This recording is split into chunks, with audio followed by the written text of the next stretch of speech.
Here's how to avoid looking like a fool on YouTube while fishing. It's as simple as being respectful, treating others as you want to be treated. The golden rule: the more you fish, the more you realize that anglers and other boaters just have an extreme lack of respect for each other. Fishing etiquette has gone the way of the dodo bird, meaning it's virtually extinct. There are so few anglers that understand proper etiquette, whether that's by ignorance or just because they enjoy being a jerk, and not the good kind of jerk that we like at the end of our fishing line. My local area hosts a kids fishing derby every single summer where parents bring their kids from toddlers all the way through middle schoolers to fish at a local pond and possibly win some prizes. But for serious anglers like you and me, it is a nightmare. And that's because it's just complete chaos and nobody has fishing etiquette at the derby. And that's because there are twisted lines, tangled lines, hooks flying left and right over your head, near your ears, near your face, and screaming kids and parents, and it just doesn't make for an enjoyable fishing experience. The derby is often a masterclass in what not to do while fishing. And now, don't take this as I'm trying to keep people away from fishing, because I love introducing kids. I love introducing new people to fishing. That's why we do this YouTube channel. I'm just saying there are much less chaotic ways of introducing kids and new anglers to the sport of fishing. So the biggest mistake that I see most anglers make is just fishing too close to each other. Now, when fishing with my mom and my daughter, I'll often catch a fish, or my dad will catch a fish. One of them will catch a fish, and then either one of them will go to that spot. And granted, with them two, I really don't mind it. We're all there together anyways, catching fish, having fun. But if it was some stranger just walking up and intruding on the spot that I've been fishing for a while and catching fish from, I would get a little irritated. So what I'm saying is, don't be that angler that sees someone catch a fish and heads directly for that spot. Whether you're in a boat or on the bank or in a kayak, just give that other angler some room. I understand like instances at the fishing derby where there's just simply not any room. You're literally standing shoulder to shoulder along the bank, and in those instances, it's just unavoidable. But in the areas that you can avoid it, you should look to be about at least a casting distance away from other anglers. This helps you avoid tangling in each other's lines, and you're likely not targeting the same fish. While keeping a respectful distance keeps most fishermen happy, there's always going to be that guy that complains and yells at you or gets upset with you because you were fishing too close, even though you're on the other side of the lake. So do keep that in mind. As long as you feel like it's a respectful distance, then all is fine. So while fishing from my father-in-law's boat the other day, I was headed towards a rock pile with my trolling motor, and I had it on high, so I was cruising pretty quickly. But then I heard an outboard motor coming up behind me, and I didn't think nothing of it at first.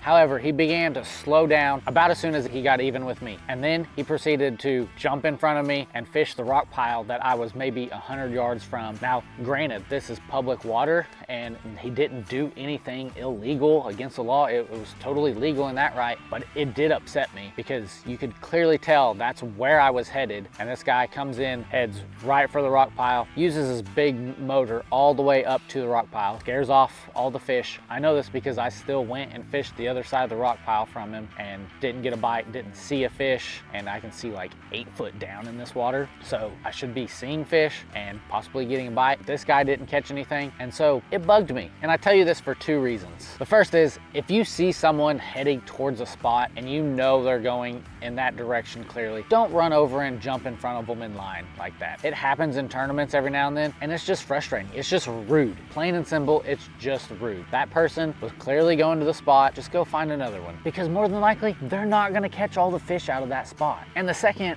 is, when you're boating, don't blow out an area with your big motor. So when I come up to a rock pile, a brush pile, or anything, I don't come motoring up with my outboard right on top of it. This will definitely scare the fish. However, I shut it down 50, 75 yards, sometimes even that 100 yards, gently come up in my trolling motor. That way it's quieter and I'm gonna spook less fish. Now, trolling motor's still gonna scare fish, but not nearly as much as that big, obnoxious outboard motor. And while on vacation here in Michigan, I caught a nice walleye, probably one of the biggest walleye I've ever caught. Now, granted, it's not one of the giants, but it was a big walleye for me, and I was super proud of it. However, during that same trip, my father-in-law had several other boaters come way too close to us while fishing.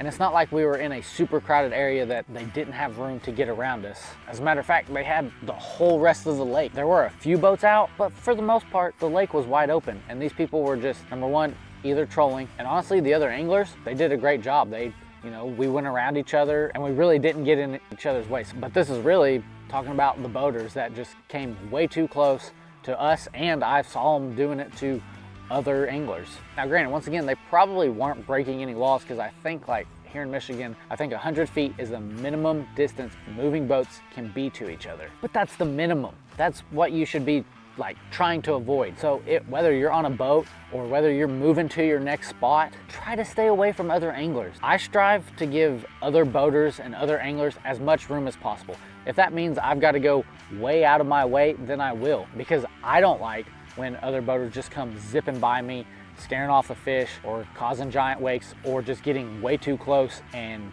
possibly causing an accident. So don't be that guy who just buzzes by other boats just because you can. It's gonna upset a lot of other anglers and boaters, and it just drastically increases the chance of an accident that's completely preventable. Granted, sometimes you might just not happen to see them. You know, they might be tucked around a cove and you're coming around and boom, they're there. Or you just go through a congested area, and it happens. I get that, I absolutely do. And in those instances, it's best just to slow down, give a, oop, I'm sorry about that kind of wave, and try to stay as far away from the other boats as possible.